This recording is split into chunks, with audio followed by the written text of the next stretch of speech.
So here you are on YouTube looking for help with an anxiety issue. You've watched a few videos already, maybe more than a few, and you probably regard anxiety as a major problem in your life right now. But what if that's the problem? Not anxiety itself, but our opinion of it. Is anxiety really the curse we always make it out to be? Or is it in fact just a very densely wrapped gift? In this video, I'm going to change the way you view anxiety forever. Welcome back to the channel, or if this is your first time, I'm Tim Box, mind coach, remedial hypnotist, and anxiety specialist. For the last 15 years or so, I've been working one-to-one with clients, helping them get control of their anxiety. About a week ago, I was with a client for their final session with me. They were telling me about all the things in their life that had changed and how they no longer experienced the anxious thoughts or the physical sensations that had previously been causing them so much distress. Then they said something that might sound weird, but I actually hear all the time. They looked me in the eyes and told me that they were grateful that they'd gone through this. Now, this was someone who'd been experiencing what they regarded as disordered anxiety for years. They told me in the first session that it was ruining their life. If I'd have said to them in that first session that when we're done, you'll regard what you've gone through now as a blessing, they'd probably have punched me. Well, they wouldn't have punched me. It was an online session, but needless to say, they definitely would have been happy. So why on earth would they now be looking back on that period saying they were genuinely grateful for the experience? When I asked them why this was the case, they gave one of the best answers I've ever heard. They said, because before all this, I didn't know, and now I do. And no, they weren't just speaking in riddles. They were referring to what we might call the 3 stages of an anxiety issue. I'm going to break these down for you, and by the end, I think you'll understand what they were talking about and why you might find yourself in the future saying exactly the same thing. When it comes to any form of growth, whether it's developing a physical skill or mastering a field of study, it's always going to involve learning something to promote and inspire that growth. And of course, before we learn anything, we start in a place of ignorance. This is where most of us are with our understanding of our emotions, including the one we're talking about here, anxiety. We're just getting on with life, unaware that anything could go so drastically wrong that we might start to question what's going on in our mind. We haven't really analysed our mental well-being because we've had no cause to. We've had ups and downs, but we naturally and almost unconsciously assume we'll always be able to cope. Even if we recognise shortcomings in our process, we probably write these off as nothing to really worry about. They're not an indicator of mental malfunction. They're just our own idiosyncratic way of viewing the world and responding to its many challenges. In this stage, we're actually vulnerable, but we don't know it. We're vulnerable to life throwing us a challenge that seems to exceed our ability to cope. As a result, experiencing high levels of anxiety and then simply not understanding what's going on. That lack of understanding can then lead us to create more anxiety about these previously unexperienced thoughts and sensations. So yes, it feels okay to be ignorant because we're not aware we're vulnerable.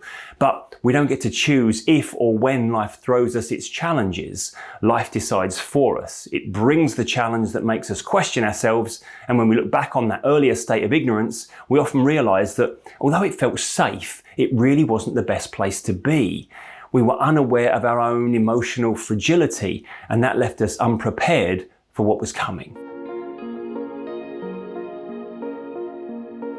Then something happens. Life throws a challenge our way, or maybe just a series of pressures over a period of time, and we find ourselves struggling. We feel anxious, then more anxious, and then perhaps even panicked by how anxious we're feeling. This is the point where most people seek help. Because not only are we struggling with a situation, we've started to fear that our mind itself might be malfunctioning. We're not just anxious about life, we're anxious about being anxious. And here's why this stage becomes so sticky. We start trying to get rid of the feeling.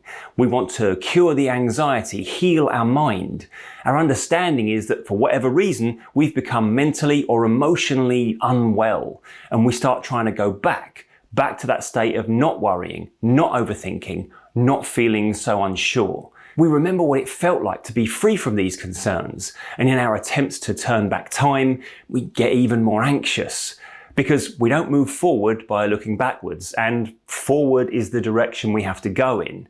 Not to unlearn recent experiences, but to learn the things we now need to know to move past them. The simple fact is we don't reduce anxiety by trying harder and harder to get rid of it.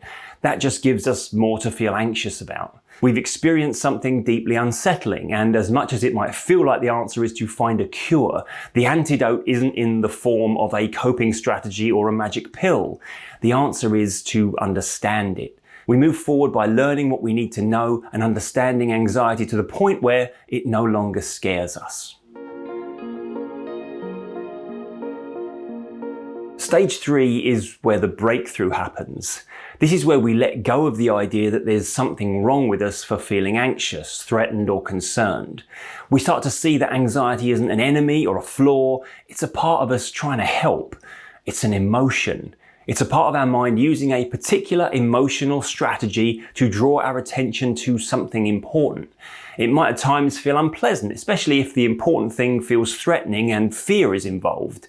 But it isn't dangerous, and it certainly isn't a sign that we're broken. In the same way that we wouldn't regard fear as an inappropriate response to somebody waving a loaded gun at us, and we wouldn't regard sadness as an inappropriate response to losing someone we love, don't regard anxiety as an inappropriate response to life's challenges presenting themselves. Even when anxiety seems inappropriately high for the circumstances, that's almost always driven by the idea that feeling anxious is the big bad that we're trying to avoid.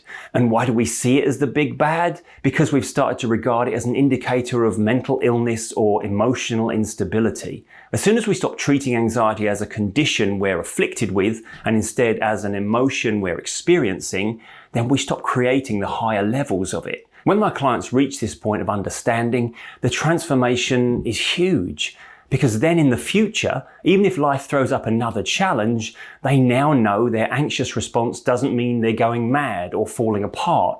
It just means they're human. And at that point, they're no longer vulnerable like they were at the start. They've been through the fire, they understand themselves better. They can feel anxious, even highly anxious, without questioning their responses or telling themselves the story that feeling this way means they're broken. When we get to that point, that's when we realize that even though the journey wasn't fun, we're now in a better place than we've ever been. Not just feeling good and enjoying life again, but carrying with us the understanding that guarantees our emotional stability for the future.